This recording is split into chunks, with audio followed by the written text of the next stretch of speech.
Thank you very much for that delightful and inspiring message. Would like to hear from Congresswoman Frederica Wilson now. She has spearheaded an aggressive campaign to win freedom for the Chibok girls who are still in captivity. Shortly after the abductions, she pushed for passage of a House bill condemning Boko Haram and urging President Obama to immediately strengthen United States security, law enforcement, and intelligence cooperation with appropriate Nigerian forces to rescue the girls. Congresswoman Frederica Wilson.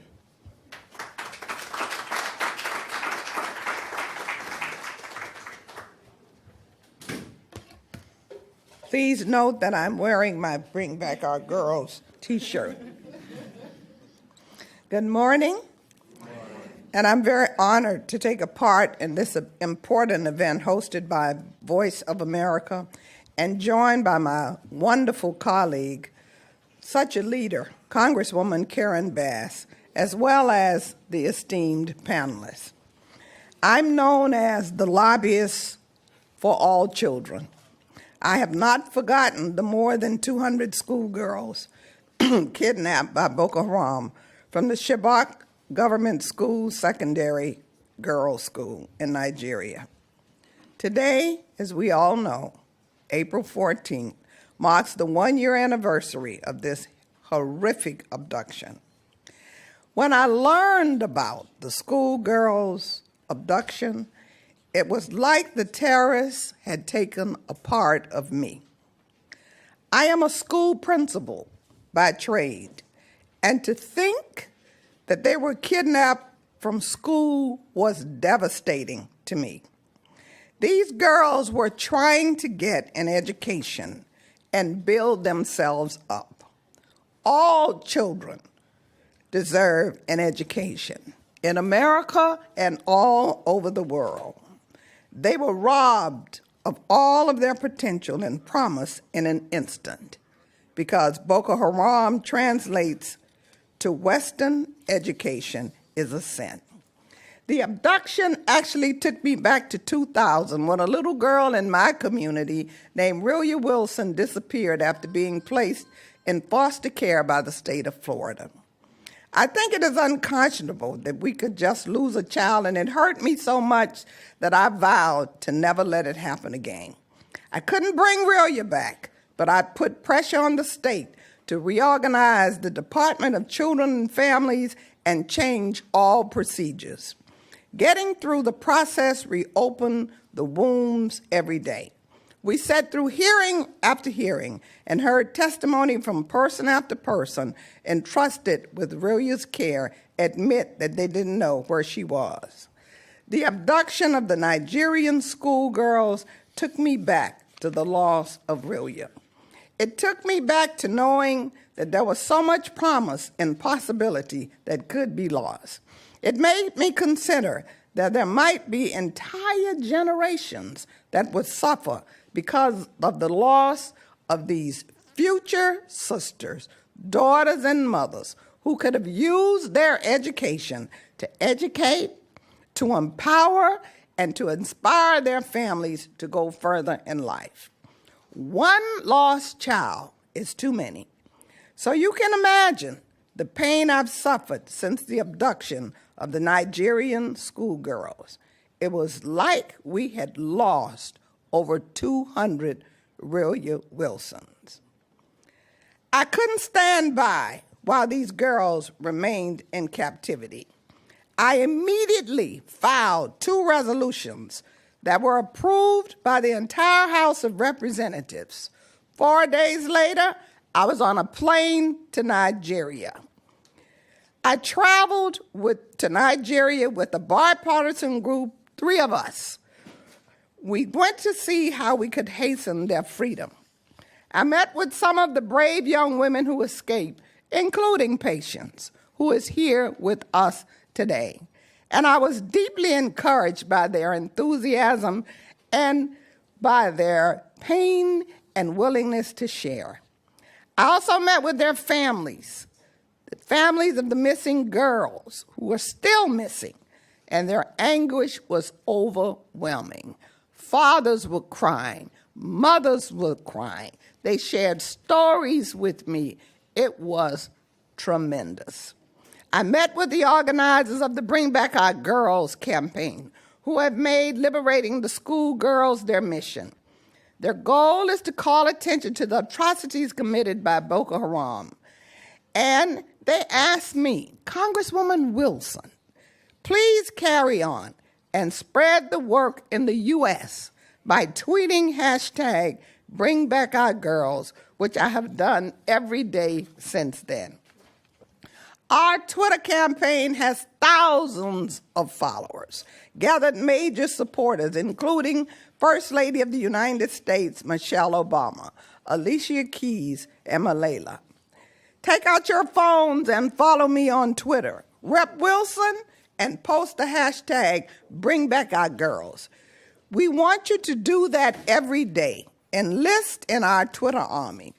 Your assignment is to tweet daily so that the world will not forget the missing girls.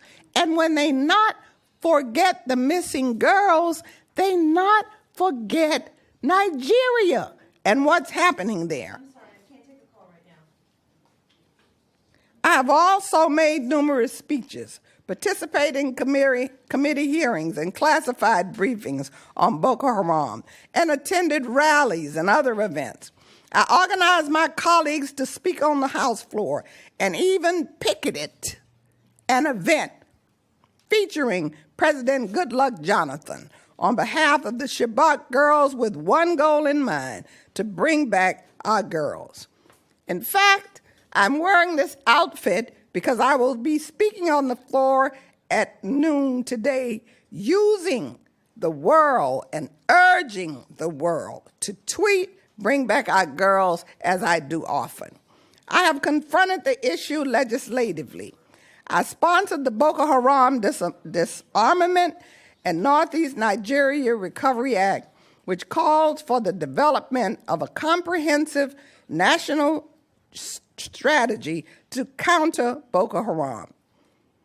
Well, unfortunately, today, we all know that Boko Haram's reign of terror continues. They have terrorized all segments of Nigerian society. They have pillaged entire villages and spilled over into neighboring countries.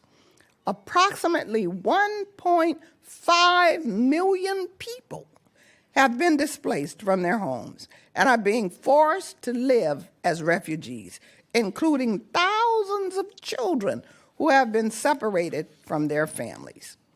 Some of these children have seen their parents murdered in front of their eyes and their siblings abducted. Boko Haram continues carrying out attacks against schools on a frequent basis. Over 300 schools have been destroyed.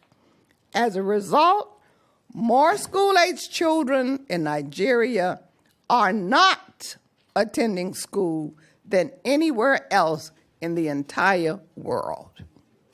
Boko Haram has slaughtered thousands of civilians and perpetrated unspeakable horrors. They are physically and psychologically abusing children, forcing them to get married, forcing religious conversions, and have resorted to using women and girls as human bombs and using children as human shields. And the nightmare scenario of Boko Haram forges alliances with other terrorist organizations, namely ISIS, who they have been calling out to, and ISIS has responded. The marriage of Boko Haram and ISIS is a marriage made in hell, and we have to stay on the case. However, there are promising signs. Last month, Nigeria experienced its first peaceful transfer of power to an opposition party since the end of military rule 15 years ago. The March election of Mr. Muhammadu Buhari and landslide victories of his all-progressive Congress party in Nigeria's House and Senate is a sign of the country's improved political development. This past weekend, the APC also won the majority of governorships in state elections. Now, let us hope. Nigeria has the opportunity to turn the page on this situation and finally begin to take the political will, the steps necessary to rescue the kidnapped girls and to eliminate Boko Haram and provide safety for all Nigerians. The international community must continue our efforts to hold the Nigerian government accountable. They must be held accountable for these goals. Another good sign is that some of the girls who escaped are now in the United States. And I've met many of them, most of them, all of them, taken pictures with them, hugged them, welcomed them to Washington and to my office. And I'd like to thank Mr. Emmanuel Ojibi and his organization, Jubilee Campaign USA, which also assists the girls with completing their education in a safe environment. I donated money to this important fund and asked others to also donate. Philanthropy makes the heart feel full, so I ask you to please give. Give to this fund to bring these girls to the United States and put them in school. They want to complete their education. That's all they have said to me. I want to go to school. And we, as an international community, must help them do that. So all that you can do to give to this fund, donate, speak to your neighbors and friends, especially Nigerian nationals, to help these girls. In just a few minutes, Patience will share her harrowing ordeal. Her story is moving, but it also provides hope for the girls still held by Boko Haram. Patience's story reminds us that the terrorists did not only take little girls, but they also stole their dreams, their hopes, and aspirations. And we're trying to build Patience back up. We need your help. Currently, I'm working with the Foreign Affairs Committee on a resolution that condemns Boko Haram, asks for more accountability from the Nigerian government, and urges U.S. support to fight Boko Haram. I will also continue to tweet until our girls are returned home. And I'm hoping that all of you, in the sound of my voice, will tweet. Hashtag bring back our girls. Hashtag join Rep. Wilson. Our girls will not and must not be forgotten. And when we say our girls, we're talking about everyone who has been a victim of Boko Haram.